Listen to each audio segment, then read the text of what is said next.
Hey everyone, Leticia here, coming to you from beautiful Playa del Carmen, Mexico for another edition of my weekly Money Matters webinar. And as announced earlier today, I have the great pleasure of having as my guest today the awesome Kory Mackinnon. Kory is somebody that I've had the pleasure of meeting through the Ontario real estate investing community. And he is, you could say, you'll be humble to admit that, but he's quite a legend on the Ontario real estate investing scene. Kory, with decades of experience, I'm going to read you his bio really quickly. With decades of experience, Kory has climbed the path to success with real estate as his vehicle of choice to true wealth.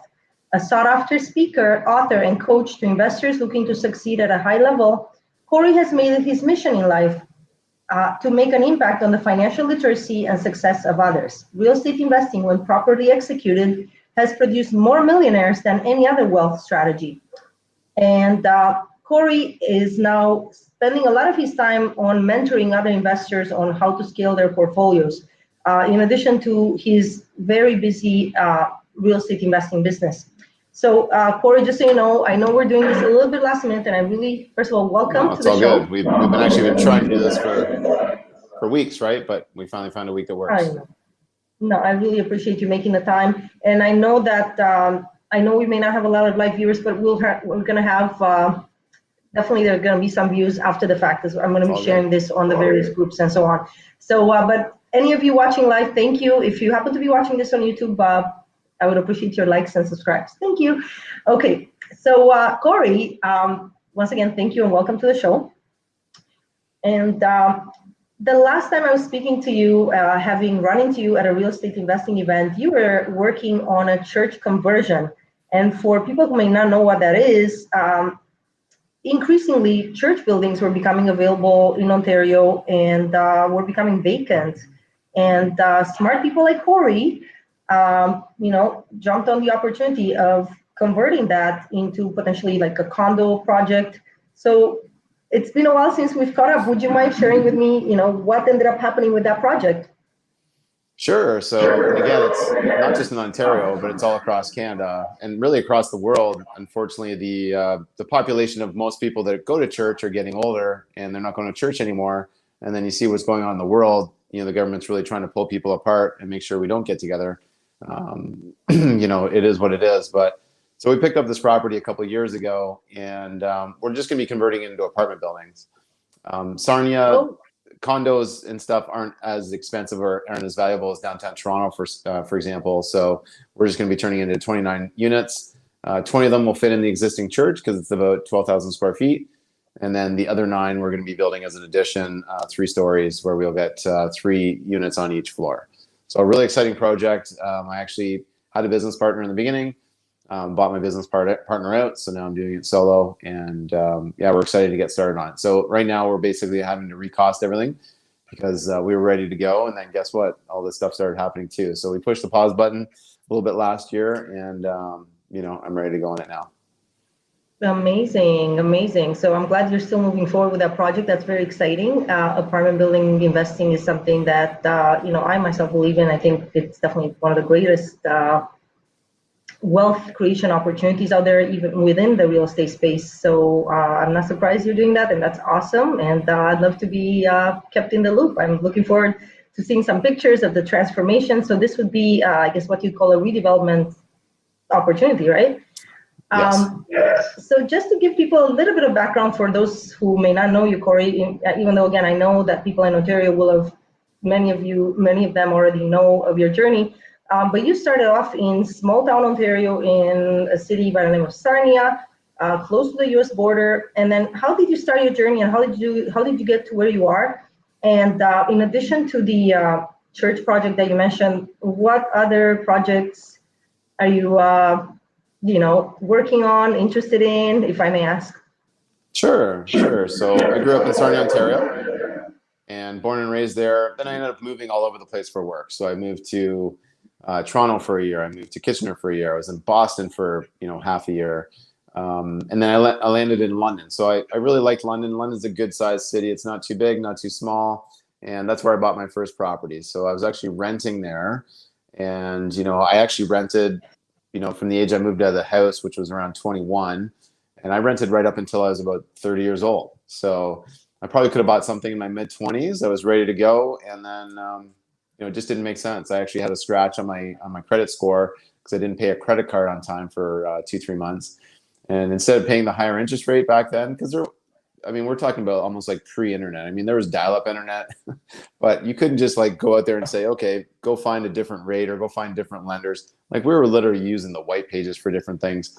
So I just said, you know what? I love the place I'm renting right now. I'm self-employed. It's a 2-bedroom. I'm just going to write off, 50, 60% of my rent as office space, which it was.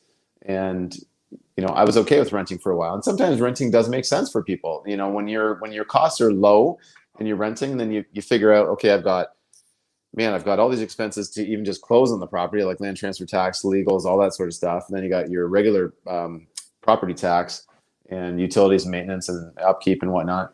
I was happy to rent for a while. I was making good income and saving up. And then I actually ended up buying that property. So that was a sixplex. That was our first deal.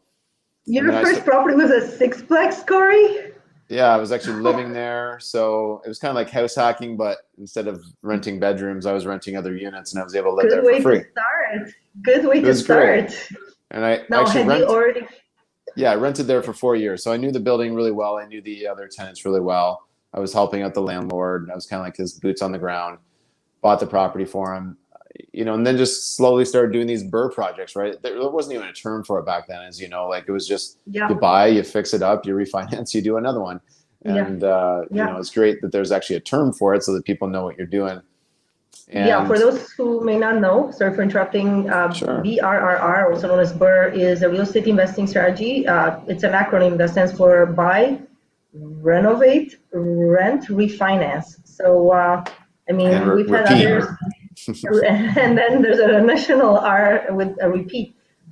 Essentially, it's a way to add value to a property by renovating it. Then you rent out the units, the 1 or 2 units, however many units you may have in the property at market rents. And then based on the new appraised value of the property, you can then do what's called a refinance, which would allow you to pull equity out of the property, which you can then use as down payment for your next deal. Ha, ha, ha, ha. And it happens to be, a very successful wealth building strategy within the real estate realm. And so it sounds like that's how Kory, that's how you started. And then how did you, but first of all, if I may ask, how did you even get the idea to buy a sixplex? I mean, that's not what most people start with when they, buy their first property. Were you already educating yourself regarding real estate investing at this point in time? Yeah, I started educating myself probably 3 or 4 years before that. And my dad dabbled in real estate a little bit. My former boss did some real estate too. And then, I really started getting to know this other property manager that I was renting from. And I was running a painting company at the time. So I was, sometimes you'd need some help, and I'd say, hey, I can help you out. And, can I take you out for breakfast and learn a little bit about, what you look for in a property before you buy it. And, I was definitely interested in buying real estate. I remember being like, 16 or 17 years old. I guess I had a mature voice at the time and I developed early, and I actually convinced a realtor to get me a walkthrough of a triplex when I wasn't even old enough to buy it, and when he was like, oh, what do you think? Right. I was like, I think I need to talk to my parents about it. But I was interested, right? I got exposed to it at a young age, and anybody can get exposed to this stuff at a young age too. I think the biggest thing was just coming up with that down payment. I wanted to put 25% down on that one, and it was $107,000, right? Back in 2005. That's a good chunk of money. So if I would have known what I know now, I would have realized that, hey, I could probably have raised that money. I could have gotten different mortgages and different loans for the money. So could have gotten involved in real estate sooner. Private money or so on. Yeah, so interesting. Yes.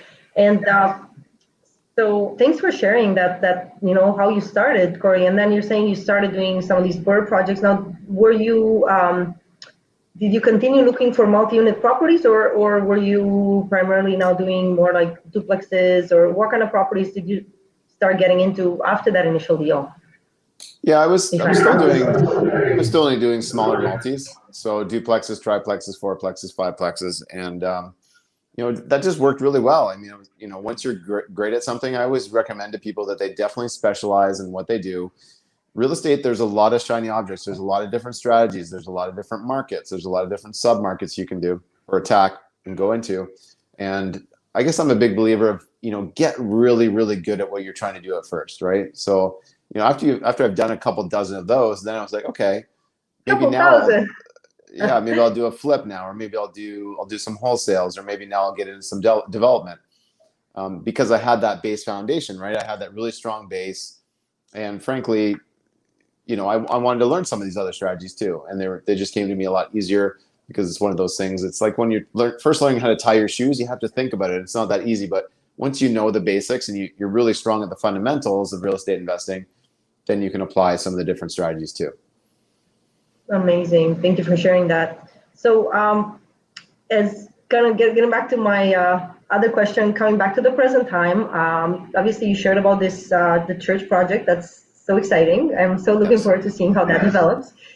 In addition to that, well, you've one thing that I really admire about you, Kory. Number one, you're somebody who is very much into personal development. I know you're a big fan of Tony Robbins, and you've done some really high-level training with him. I'm a fan of Tony as well. I've done a number of his courses, and I absolutely love it. Yeah, defy the odds. That's right. That's right. So I noticed that we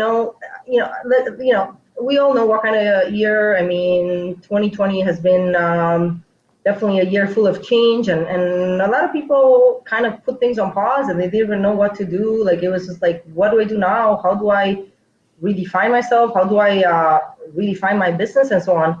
Well, one thing I've admired about you is you've really, it seems like you actually pushed the accelerator button, the accelerator pedal on your business vehicle. And I didn't know if, back when I met you, you even did any kind of mentoring, but it sounds like you've totally, now that's a big part of what you do. You mentor other investors, right?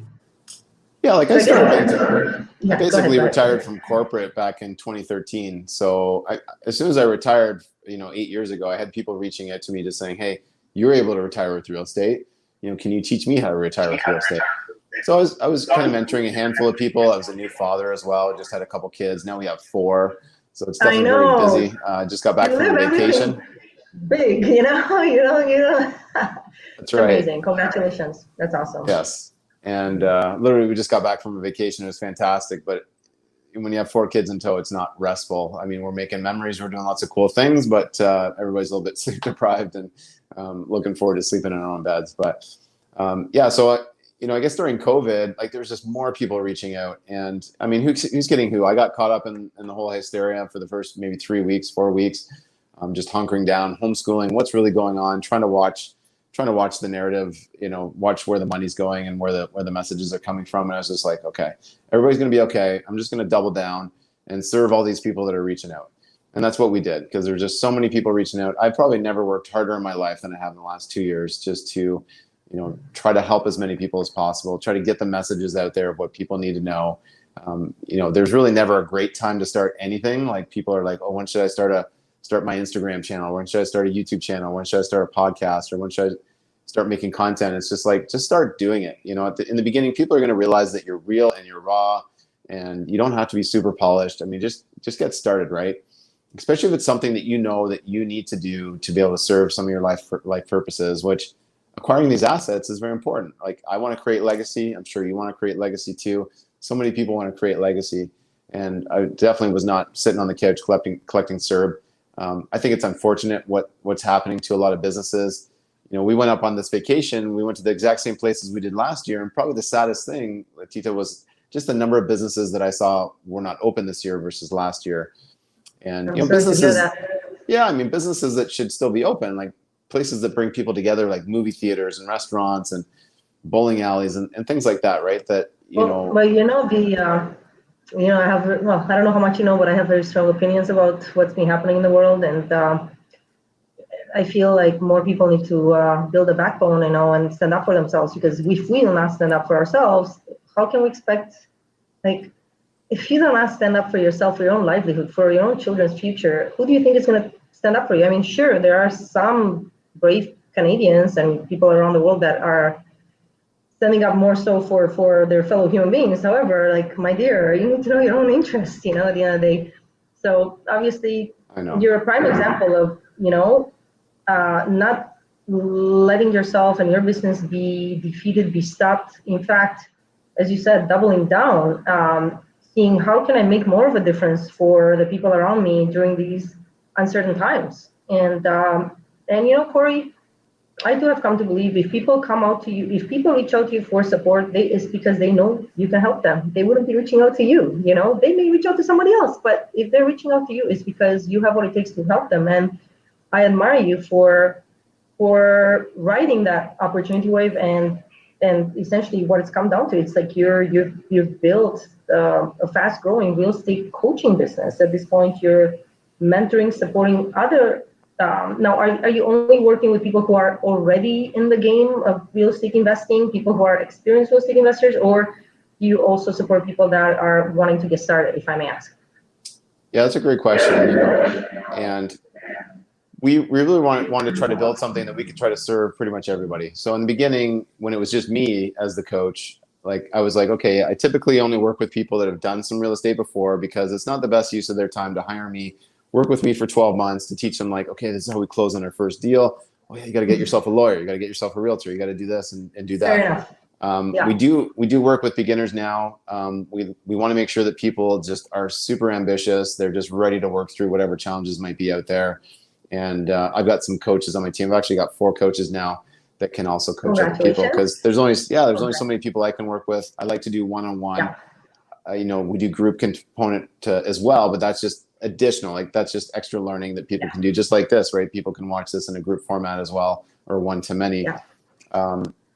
So yeah, we work with people at all different levels. And I mean, if they're trying to do something that I've never done before, so if they're like, hey, Kory, I want to build a 100-unit apartment building, I'll be totally upfront with them. I've never done that. I can teach you how to, in theory, how to do that. However, if there's someone else that wants to teach you that, that's okay too, right? But I can teach pretty much 80% of what's out there, because I've either done it myself or I've worked with people already that have done it in a big level. At the end of the day, we're talking about business, right? Real estate is a business. I've got 25 years of business experience. I've coached hundreds and hundreds of different people in business, if not thousands by now. And that's what I do, right? And I'm also, you know, I'm just being my best self here as well. I'm an athlete. I'm a father. I'm a husband. You know, I'm a son, and you know, good neighbor, and all these different things. So at the end of the day, you know, we try to keep things reasonable for people. The biggest thing for me is if I can teach somebody else how to buy that property, or how to go and take an okay deal and make it into a great deal, just by getting some different eyes on it, you know, to me, that really makes my day. And I'm still doing deals myself. However, my main focus has really shifted towards our tribe. You know, we've got over 50 active students that we're working with on a weekly basis, which is just great, right? We're actually hosting a golf tournament, you know, and it filled up super fast. And we've got an event for September that's filled up super fast. Yeah. Where is that going to take place, if I may ask? Yeah, the golf tournament's in Georgetown, and then the mastermind that we're doing, we're looking for a venue right now. So I'm sure that the world's going to change again in the next 6 weeks, and we're just trying to keep our options open right now. Yeah. So I actually have a quick follow-up question. Some ideas where we can host. Georgetown, for those of you who may not know, is a small town in Ontario, very picturesque from what I remember. I was just going to ask you, so with regards to your real estate coaching business, because people may be watching this from not just Ontario, but perhaps someplace else in Canada or the world. Now, keep in mind, you know, I'm living in beautiful Mexico, and especially here in the Riviera Maya, there are tons of real estate investing opportunities that I can see. I would love for you to come down one of these days and have a look at the amazingness we have here, and just like the kind of very accessible price points, point of entry that we have here compared to you know, cities in Ontario, for example. And what can I say? Because it's a bit of a it's a bit of a buyer's market. So in other words, there are lots of properties available for sale, including apartment buildings. To give you an example, just to pique your curiosity, right now there is a building that I looked at with a client. As I mentioned, I started working as a realtor here in Playa because it's just kind of, I fell into it. Thank you. Yeah, I love it. I'm like, why did I do this earlier in Canada? I was working as an insurance broker in Canada, which I also love, but I feel like being out and about is a lot more, well, especially since the insurance business was transitioning to purely online. I was like, this sitting in front of a computer is not really my preferred way of spending my time. So I just kind of fell into this. And so just the other week, I was looking at a 15-unit building here in Playa del Carmen with another additional, no, it's like 14, no, 15 plus another 3 units that have been gotten approval for. So that building is being offered for sale at 500K USD. And I mean, these are. Is it livable? What kind of conditions is it? Oh, are you kidding me? It's a new building. It was built a few years ago. Like I think it's less than 5 years old. It's amazing, and it's in a central location in Playa del Carmen, a few blocks away from the beach, a few blocks away from the and the cash flow. I mean, rents in this area. I mean, of course, marketing and so on. But I mean, yeah, I really should be able to give you a better idea of the income. I mean, I believe they said it was like 100K, not dollars, 100K pesos per month. So we gotta just do the math on that. But anyway, like it looked very attractive. We're still gonna look at the numbers, and there are many opportunities similar to that. So in terms of getting the bang for your buck, and like if for any investors that may be considering expanding their portfolio outside the borders of Canada, I know I've seen some of your recent Instagram stories, and I know you're talking about U.S. investing. See, that being said, I think Mexico offers a number of additional benefits. Yeah, send me some information. I'd love to. I've looked at different countries. I've looked at different places around the world, and you know, as long as somebody has the right fundamentals, right, they can do this anywhere. You know, you just got to make sure you're set up properly. So yeah, sorry, I went on a little tangent there. I guess my question would be, super cool. Do you think your coaching would apply for people living outside of Ontario or outside of Canada? Well, we coach people all across Canada, and I have helped people in the United States before too. And at the end of the day, I'm here to try to help everybody that I can. You know, I don't specialize in the Mexico market or anything like that. But if people have questions, or if they're just, you know, because a lot of people just get stuck in their own head, right? And that's why a lot of people come to me, because they're like, you know, Kory used to be a national level athlete, and I did compete at the national level for, you know, gosh, almost a decade, and came back. I didn't know that. Okay, I knew you were into powerlifting, right? Well, it's weightlifting. It's actually what you see in the Olympics right now. So we just had a Canadian win a gold medal the other day, a female weightlifter, right? So that's what I used to do. And the sport's becoming more and more popular. Thank goodness now with CrossFit and everything. Those are some of the lifts that people do in CrossFit. But I was doing this back in 1989, 1990, when people didn't know what it was, right? I mean, maybe you got like a weightlifting magazine from some mail order company that would send you a magazine or something like that, but everybody mistook it with wrestling or bodybuilding or powerlifting or whatever it might be, and that's okay. It was just a very niche sport that's recognized at the Olympic level. So I did that from the age of 13 or 14 all the way up until I was about, I officially hung up the belt at 28. And then I came back about 5 years ago. I wanted to show my kids what I used to do, and then I won provincials and nationals 3 years in a row. So that was great for them to be able to see. For my age group, right? So there's not as many people that compete in their 40s as they do in their 20s and 30s. So wow, that's impressive, Kory. I didn't know that part of your story. I knew you. I somehow thought it was, you know, a very loved hobby for you. But I mean, this was so you clearly had that competitive spirit all along, and now you've transitioned that, or you're taking that same competitive and fun spirit, but now to the world of business, to the world of wealth creation through real estate, and increasingly now to mentoring others. Yes. That is so awesome. And listen, I mean, there's a lot more we could talk about. At the same time, I did promise my audience I'm going to keep things a little shorter with my webinars. I don't want to have super long webinars. So I think this would be a good place for us to leave things. I guess what would be, if people are looking for a real estate mentor, they have questions, they want to get started on their journey, and they like you, as I do, what would be a good place to start? Would you just refer them to your website? What would you like people to do? Yeah, I'm very easy to find. And if people go to my website, they can always fill out an application to discuss coaching and whatnot. We like to work with people that are hard workers. They have some time to invest in themselves every week. This isn't one of those things that, you can try to dabble at real estate like my dad did. And, he really didn't end up doing a lot well because he only picked up a couple properties, and he always bought too high and sold too low. But if people really want to go all in on this, and they are like, hey, I'm going to war with real estate, and it's not a buyer's market up here, it's actually a seller's market. So you got to make sure you have the right team. around you. And if people want to go all in, by all means, reach out to me. I love working with hardworking people.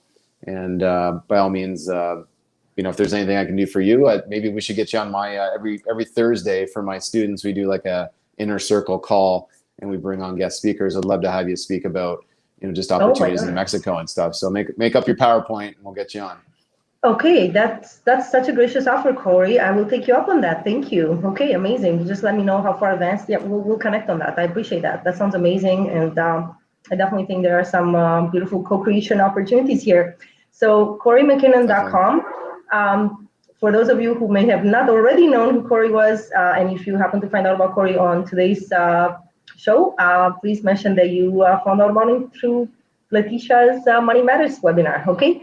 Definitely. Thanks so much. Follow me on Instagram. We post videos almost every day. We're trying to give little 2-3 minute inspirational pieces there so people can just get out of their own way and get started. There's so much opportunity out there. I think people just need to get the right glasses to be able to see it, the right lenses. And I just want to thank you as well for having me on. My pleasure. Trying to tee this up for a while, and that's me. Yeah, I don't look like that on Instagram. That's what you look like, but not anymore. I gotta take out that overly Photoshop picture, but no worries. It's all good. It's all good. I'm glad to see that you're enjoying yourself down there, and 100%. Fond memories of being in the same room with you at different events and whatnot. I'm sure it'll happen again soon. Amazing. Thank you, Kory. You're awesome. No problem. Have a great rest of the week, and thanks everyone for tuning in, and look forward to seeing you on next week's edition of Money Matters. Take care. Bye, everyone. And thanks again, Kory. Cheers, everybody. Cheers.